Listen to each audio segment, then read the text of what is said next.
Em um futuro não tão distante, onde a humanidade, em sua busca por novas fronteiras e novas formas de existência, havia se retirado quase por completo para metrópoles submersas, cintilantes em seus casulos tecnológicos sob os oceanos, e, para colônias orbitais, vastos domínios flutuando no vazio cósmico, a superfície da Terra jazia em um silêncio quase absoluto. As grandes cidades, outrora corações pulsantes de vida e ruído, eram agora meros esqueletos imponentes de concreto. Iaço, testemunhas mudas de uma era passada, lentamente e implacavelmente engolidas pela vegetação selvagem e pela poeira que dançava no ar. Entre essas relíquias monumentais de uma era esquecida, ficava Áurea, uma metrópole que um dia pulsou com a energia de milhões de vidas interconectadas, e que agora, em sua vastidão vazia, ressoava apenas com o enigmático eco da cidade. Silenciosa, o eco não era um som audível aos ouvidos humanos, não no sentido convencional de ondas sonoras que viajam pelo ar. Era, em vez disso, uma sensação palpável, uma vibração sutil e onipresente que percorria as ruas abandonadas, os arranha-céus vazios e as avenidas antes engarrafadas, agora tomadas por musgo e era selvagem. Era o resíduo energético, a impressão espectral das vozes, das risadas, das músicas, dos motores e do burburinho incessante que um dia preencheu cada centímetro quadrado daqueles espaços. A maioria dos poucos guardiões da superfície, indivíduos selecionados que monitoravam a flora e a fauna em regeneração, evitava a Áurea, diziam que o eco, em sua complexidade espectral,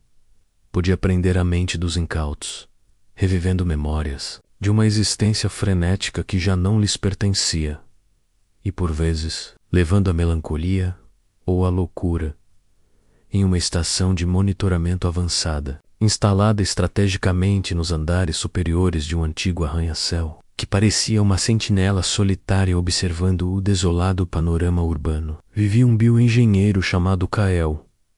Kael era um especialista em regeneração de ecossistemas, um cientista brilhante e metódico, dedicado com fervor a restaurar a vida selvagem da superfície da Terra e a preparar o planeta para um eventual retorno da humanidade. Sua mente era uma fortaleza de lógica, focada em algoritmos complexos, análises de dados e previsões ambientais. Para ele, Áurea era apenas um grande e complexo projeto de recalibração ambiental, um desafio de engenharia e biologia em escala monumental. Contudo, suas noites eram cada vez mais perturbadas, a solidão avassaladora e o silêncio vasto e profundo da superfície, tão contrastantes com o burburinho controlado e a conectividade constante das colônias submersas de onde viera, começavam sutilmente a corroer sua paz interior. O sono, que antes era uma ferramenta confiável de reinicialização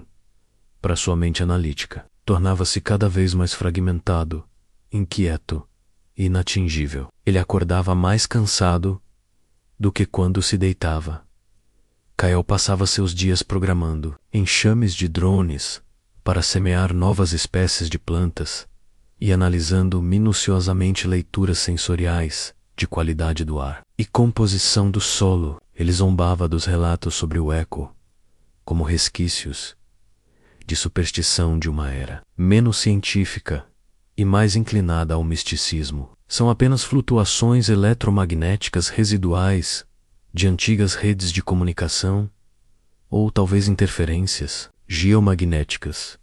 Ele declarava a si mesmo, tentando manter sua lógica intacta. Mas, enquanto monitorava os padrões de crescimento das plantas que escalavam os edifícios em ruínas, como uma nova pele verde sobre o esqueleto cinza da cidade, ele percebia algo sutilmente anômalo. Em certas áreas de Áurea, o crescimento da vegetação era desproporcionalmente mais vigoroso, como se as plantas respondessem a um ritmo oculto, uma pulsação que os sensores de Kael, por mais avançados que fossem, não conseguiam captar. Ele sentia Uma leve e persistente pressão no ar, uma ressonância tênue, que não podia ser explicada por nenhum modelo científico conhecido.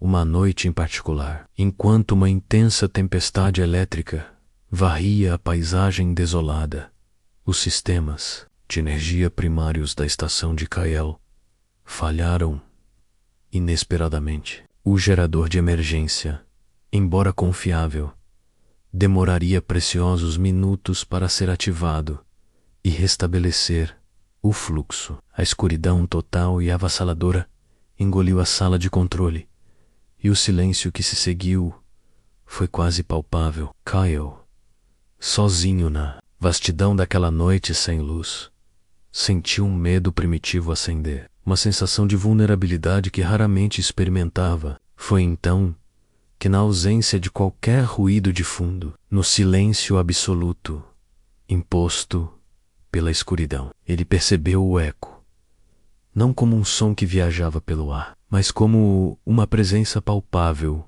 uma onda de sensações, memórias e emoções que não eram suas, mas que o inundavam por completo. Risadas distantes, sussurros em línguas esquecidas, a vibração de veículos passando por avenidas movimentadas, o ritmo frenético de bilhões de corações humanos que um dia haviam batido. Ali, tudo parecia inundar sua mente de uma só vez, uma torrente caótica de existências passadas, ira, avassalador. Kyle sentiu-se tonto, desorientado, sobrecarregado por uma torrente de dados não científicos, de informações emocionais e sensoriais, para as quais ele não tinha algoritmos ou equações. Ele caiu pesadamente na cadeira do comando, tentando em vão processar a magnitude do que sentia, a vastidão da experiência humana que o inundava. O eco não era, de forma alguma, uma simples flutuação eletromagnética. Era a própria consciência coletiva da cidade, o resíduo energético de bilhões de vidas gravadas em suas estruturas de concreto e aço. Ele sentiu a euforia de celebrações passadas, a tristeza pungente de despedidas dolorosas, a pressa diária de ir e vir, o anseio universal por conexão e pertencimento. Era uma imersão completa na tapeçaria da vida que existira ali, enquanto o eco o envolvia completamente. Kyle, com sua mente analítica, tentou encontrar um padrão, uma ordem naquele caos aparente. E então ele percebeu uma camada mais profunda por trás da cacofonia das memórias. Havia um ritmo subjacente, uma melodia de existência que persistia, mesmo após a partida de seus criadores. Era o som do silêncio que se forma após a partida, a calma que se instala quando o volume da vida diminui para um sussurro. Com o esforço de sua vontade, ele começou a se concentrar nesse ritmo, nessa camada de paz profunda. Era como uma canção de ninar, que a própria cidade, em seu sono profundo e ancestral, estava cantando em uníssono, um lamento suave e um convite ao descanso. Lentamente, quase imperceptivelmente, a torrente avassaladora de memórias e emoções começou a diminuir a Seyaquitr. O eco não desapareceu, mas se transformou. O ruído das vidas passadas deu lugar a uma harmonia mais suave, um sussurro coletivo de descanso e resignação. A presença de bilhões de almas, antes esmagadora, tornou-se um abraço silencioso e reconfortante, um reconhecimento da interconexão de tudo que foi e que é. Kyle sentiu seus músculos, antes tensos e rígidos, relaxarem um a um. A tensão crônica em sua mandíbula sumir. A insônia, que o acompanhava como uma sombra fiel há meses, parecia se esvair por completo, dissolvendo-se na paz que o cercava. Ele não soube quanto tempo ficou ali, na escuridão acolhedora da estação, imerso no abraço do eco. O tempo se tornou irrelevante, uma construção humana sem sentido naquele contexto. Apenas existia a quietude imensa da cidade adormecida e a sensação de que ele fazia parte de algo muito maior do que sua própria existência, algo eterno em seu repouso. O medo inicial foi completamente substituído por uma profunda reverência, e um respeito quase espiritual pela vastidão da vida e da morte, do ruído e do silêncio. O cansaço que antes era um fardo esmagador, agora era um convite gentil e irresistível para se entregar ao descanso absoluto. Kael adormeceu ali mesmo, na cadeira da sala de controle, com o eco da cidade silenciosa o embalando em um sono profundo. E seus sonhos foram um bálsamo para a alma. Visões de um silêncio vasto e acolhedor, de cidades adormecidas, sob céus estrelados, de um passado distante e de uma conexão com a história da humanidade que ele nunca havia sentido ou imaginado ser possível. Não havia ansiedade, nem a pressão de planilhas ou prazos, apenas a profunda e inabalável serenidade que o eco, em sua forma mais pura e essencial, havia lhe concedido, ao despertar com o restabelecimento automático da energia e o retorno dos monitores piscando em sua cadência usual. A tempestade lá fora havia passado, deixando apenas o cheiro de ozônio no ar. A cidade lá fora ainda era silenciosa, em sua ruína majestosa, mas para Hauê, ela não era mais vazia. O eco ainda estava lá vibrando no Ahá, mas ele o ouvia de uma forma diferente, transformado, não como um ruído residual, mas como uma canção de ninar que atravessava as eras.